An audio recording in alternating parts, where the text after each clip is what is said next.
वो बालक गधा है जो कल की बात को आज समझ रहे हैं। मैंने आपको एक प्रसंग बताया था पहले भी कि एक जंगल में एक सभा हुई, उसमें सब जानवर इकट्ठे हुए और लोमड़ी ने उसमें एक किस्सा सुनाया, एक चुटकुला सुनाया। सब लोग बड़ी ताली पीट पीट के हंसने लगे, लेकिन गधा चुपचाप खड़ा रहा। दूसरे दिन उसी जगह पे आके, निर्जन स्थान था, कोई सभा नहीं थी, गधा आया और गधा तालियां पीट पीट करके हंसने लगा। गधा तालियां पीट पीट के हंसने लगा। सब जानवर फिर से इकट्ठे हुए, बोले भाई आज तो कोई बात नहीं यहाँ पर, तू क्यों हंस रहा है? तो उसने कहा कल वाली बात मेरे आज समझ में आई है।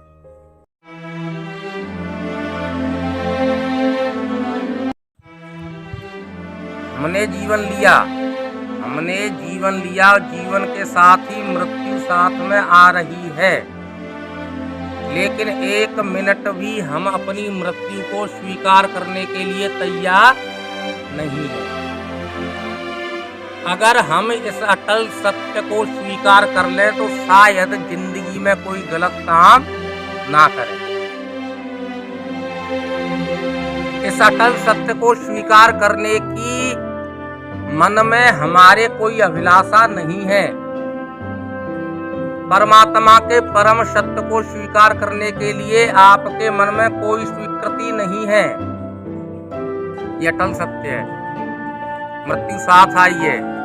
अब आप बताइए कि आपको एक बस से, एक ट्रेन से, एक हवाई जहाज से कहीं 4 घंटे की यात्रा करनी है और रास्ते में कोई आपराधिक तत्व का व्यक्ति अथवा असामाजिक व्यक्ति मिल गया, अराजक व्यक्ति मिल गया, तो समझदार व्यक्ति का कर्तव्य क्या होता है कि वो सोच लेता है कि 4 घंटे का ये सफर है और इस सफर में हम बड़ी आसानी से पार कर जाएं, इस मूर्ख को छोड़ दें, इस मूर्ख को हम छोड़ दें, इससे हमारा कोई काम नहीं चलने वाला। 4 घंटे बाद ये कहीं जाएगा, हम कहीं जाएंगे, इसलिए खाम अपने समय को बर्बाद ना करें, अपने गंतव्य स्थान तक सुरक्षित पहुंच जाएं। वैसे ही आप ये स्वीकार कर लीजिए, जीवन लिया तो मृत्यु साथ है, हमें यहाँ से जाना है, हम यहाँ पर एक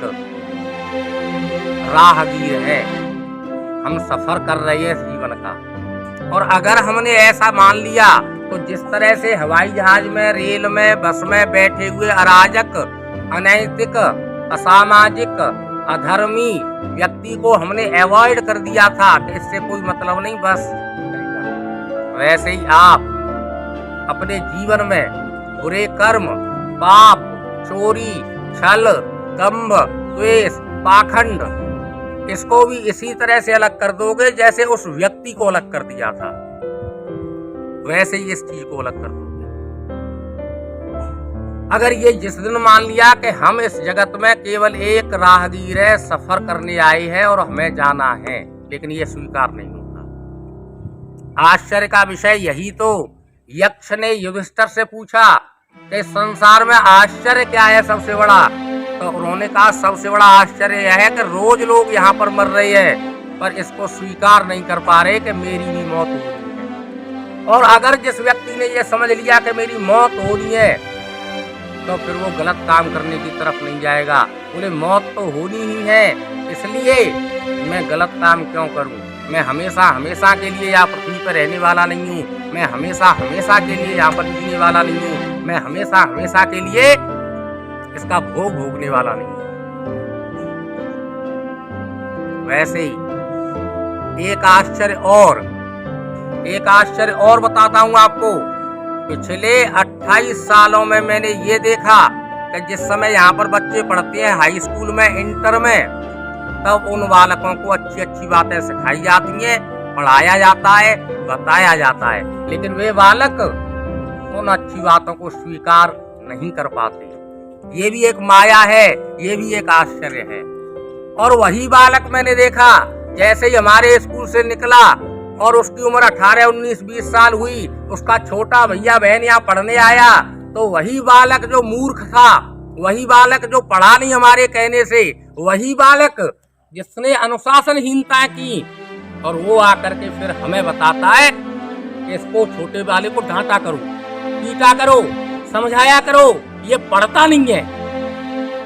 बड़ा आश्चर्य है। देखो पिछले गत वर्ष में 2 वर्ष में जो बालक यहाँ से निकले वो आकर के अपने छोटे भाई बहनों के बारे में बता रही है कि इसको मारो, इसको पीटो, हम इसकी कोई सिफारिश नहीं लेंगे, इसको काट डालो, लेकिन ये पढ़े और हम बिल्कुल नहीं चाहते हैं कि जो कोई गलत काम करे। और ऐसे बालक आते हैं, ऐसे भी बालक जिन्होंने पूरे वर्ष जहाँ पढ़े वो 1000 बार बताने के बाद भी उन्होंने विद्यालय के अनुशासन को फॉलो नहीं किया। अब वे बालक अभिभावक बन गए और अभिभावक आकर के इस बात को कहता है। ये बड़ा आश्चर्य। मैं आप लोगों से ये आग्रह करना चाहता हूँ कि जो समझ आपको यहाँ से निकलने के बाद 1-2 साल में आएगी, उस समझ को यदि आज ही आपने मान लिया, उस समझ को, उस अनुशासन को, उस शिक्षा को, उस गुरु को आज ही आपने समझ लिया तो जीवन आपका स्वर्ग जैसा बन जाएगा। और यदि आपने नहीं माना तो फिर नहीं। और एक बात बता दूं, जहां पर लड़के लड़कियों के बीच में किसी भी तरह का अपवाद होता है वहां मेरी बहन, मेरी बेटियां, मेरी लड़कियां भी दोषी कम नहीं होती। वहां लड़कियां भी दोषी कम नहीं होती। किसी भी संसार में किसी माई के लाल में ये हिम्मत नहीं है कि किसी बेटी को वो छेड़ जाए या बेटी के साथ कुछ भी अनैतिक कर जाए। लेकिन जब बेटी की रजामंदी होती है, बहन की, हमारी की उस तरफ स्वीकृति होती है, कभी मौन स्वीकृति होती है तो कभी मुस्कुरा करके होती है, कभी आंखों से होती है तो कभी शरीर से होती है, कभी लिख करके होती है। अगर स्वीकृति किसी तरह की बहन हमारी बेटियां देती हैं तभी व्यक्ति आगे का कदम बढ़ा पाता है। अन्यथा की स्थिति में, इस माहौल और इस मामले में तो व्यक्ति की हिम्मत नहीं कि वो एक कदम भी आगे बढ़ा जाए। पहली बात। दूसरी बात मैं ये कहना चाहता हूँ, रवि पाराशर अपने आप में रवि पाराशर है। पिछले 28 साल में पहला प्रबंधक है जिसने अपनी बहन बेटियों के लिए कितने बच्चों को विद्यालय से निकाला, जिसने अपनी बहन बेटियों की सुरक्षा के लिए कोई बात स्वीकार नहीं करी। अपनी बहन बेटियों के लिए, चाहे बहन बेटी कोई हम में गलत है उसको भी स्कूल से निकाल दिया, कोई बालक गलत है उसको निकाल दिया, कोई अध्यापक की नजर भी टेढ़ी हुई तो मैंने उसको भी निकाल दिया। मैं कहता हूँ पढ़ाने में कोई कमजोर हो तो चलेगा, लेकिन चरित्र में कोई कमजोर होगा तो नहीं चलेगा। मैं कहता हूँ क्योंकि चरित्र नहीं है तो कुछ नहीं है। आपका धन चला गया तो कुछ चला गया, आपका स्वास्थ्य खराब हो गया तो थोड़ा सा नुकसान हुआ, लेकिन आपका चरित्र चला गया तो आपके पास कुछ नहीं रहा। इसलिए चरित्रवान बनना सबसे बड़ी बात है। और जो चरित्रवान बनता है उसी के भीतर आत्मविश्वास होता है, और जो आत्मविश्वासी बन जाता है वही मर्यादा पुरुषोत्तम राम बन सकता है। आज आते हैं कहने कि ये बच्चा पढ़ नहीं रहा, कल तू नहीं पढ़ रहा था, तूने नहीं देखा।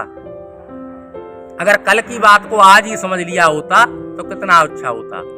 वो बालक गधा है जो कल की बात को आज समझ रहे हैं। मैंने आपको एक प्रसंग बताया था पहले भी कि एक जंगल में एक सभा हुई, उसमें सब जानवर इकट्ठे हुए और लोमड़ी ने उसमें एक किस्सा सुनाया, एक चुटकुला सुनाया। सब लोग बड़ी ताली पीट पीट के हंसने लगे, लेकिन गधा चुपचाप खड़ा रहा। दूसरे दिन उसी जगह पे आके, निर्जन स्थान था, कोई सभा नहीं थी, गधा आया और गधा तालियां पीट पीट करके हंसने लगा। गधा तालियां पीट पीट के हंसने लगा। सब जानवर फिर से इकट्ठे हुए, बोले भाई आज तो कोई बात नहीं यहाँ पर, तू क्यों हंस रहा है? तो उसने कहा कल वाली बात मेरे आज समझ में आई। तो कल वाली बात को आज क्यों समझ में, कल वाली बात को कल ही समझ लो, तब सफलता मिलेगी। मैं फिर इस मंच से कहना चाहता हूँ, कुछ उद्दंड बालक, कुछ उद्दंड अभिभावक, कुछ लोग ऐसे हैं जो माहौल को खराब करना चाहते हैं, लेकिन हम दृढ़ प्रतिज्ञ हैं कि माहौल को किसी कीमत पर खराब नहीं होने देंगे। आप लोग बेवेयार बिल्कुल सावधान हो जाइए। आपके अंदर डिसिप्लिन है, अनुशासन है, चरित्र है, तो शिक्षा की गारंटी हमारी है। और आपके पास ये चीजें नहीं है तो हमारी गारंटी सारी समाप्त है। समझ गए ना? गारंटी भी देते तो लोग ऐसे नहीं देते। बैटरी की भी गारंटी देते तो नियमित उसमें पानी डालो, नियमित काम करो। पानी ही नहीं डाला आपने, पानी ही सुखा डाला तो बैटरी की गारंटी क्या है भाई? इसलिए आप अपने आप में बनिए। मैं मंच से फिर आपको विश्वास दिलाता हूँ कि बहन बेटियों की सुरक्षा के लिए समर्पित हूँ। बच्चों के चरित्र के लिए भी मैं एक अच्छा प्रयास करना जानता हूँ और कर रहा हूँ। माने न माने उसके ऊपर है। मैं विद्यालय में चाहता हूँ कि इस विद्यालय का प्रत्येक विद्यार्थी चरित्रवान हो, आदर्श हो, उसका एक आकर्षक व्यक्तित्व बने और वो मानवता की ओर आगे अग्रसर हो, आगे बढ़े। ये मेरी आप लोगों से अपील है। समझ जाइए, अच्छा रहेगा, भविष्य सुंदर बन जाएगा आपका। और अगर आप अभी भी स्वीकार नहीं कर रहे हो तो फिर आपका भविष्य खराब ही खराब है। समझ लीजिए। मैं अपनी बात यही विराम करता हूँ। धन्यवाद। का वर्षा जब कृषि सुखाने, समय चूके पुण्य का पछताने। अगर कृषि ही सूख गई जब वर्षा हुई तो उस वर्षा का कोई महत्व नहीं। वैसे ही विद्यार्थी जीवन में वह समय निकल गया तो फिर पछताने से कोई फायदा नहीं। इसलिए समय का ध्यान रखिए, पढ़िए। विद्यार्थी हो, विद्यार्थी का धर्म विद्या अध्ययन करना है। ये समय निकला तो फिर दोबारा नहीं आएगा। इसलिए इस चौपाई को स्वीकार कीजिए। धन्यवाद।